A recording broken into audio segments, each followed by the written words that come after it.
Welcome to Jamaica's first national shelter for victims of domestic abuse. The place is nice and clean and ready, except for one and two things. But I'd say I'm happy that we are now ready.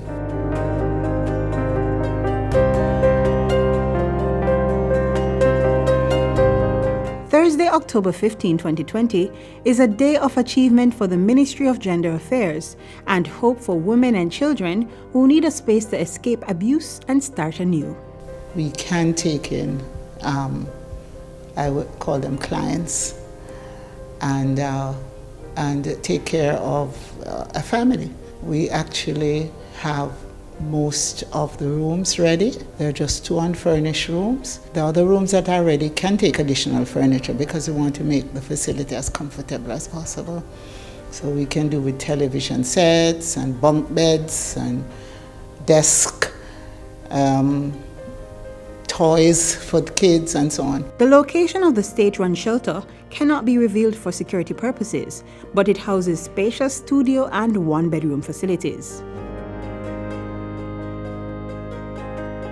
Canadian High Commissioner toured with me, and the former EU ambassador and the Canadian High Commissioner have been very much involved in our efforts to get these shelters. And I know she's happy this morning that she has come and found that this shelter is real.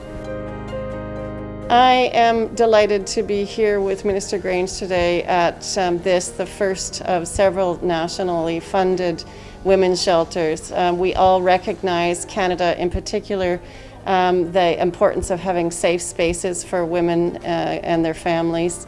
We have seen that the COVID-19 pandemic has put additional pressures on families as they are in isolation, and none too soon. This is a timely undertaking, and I'm heartened to see that it has the space and the capacity to be able to welcome women and their families. The facility was purchased in 2018 and is the first of 3 properties bought by the ministry to serve as national shelters.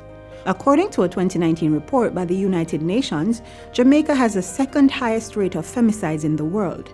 That is the killing of a woman or girl, in particular by a man, and an account of her gender. Also, Jamaica's first Women's Health Survey in 2016 revealed that 1 in 4 women has been physically abused by a male partner. Minister Grange is urging victims of domestic abuse to call the ministry for help.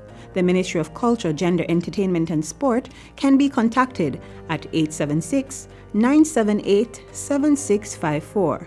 Victims may also contact the island's 2 domestic violence intervention centers at 876-978-6003 and 876-702-5120 or their nearest police station.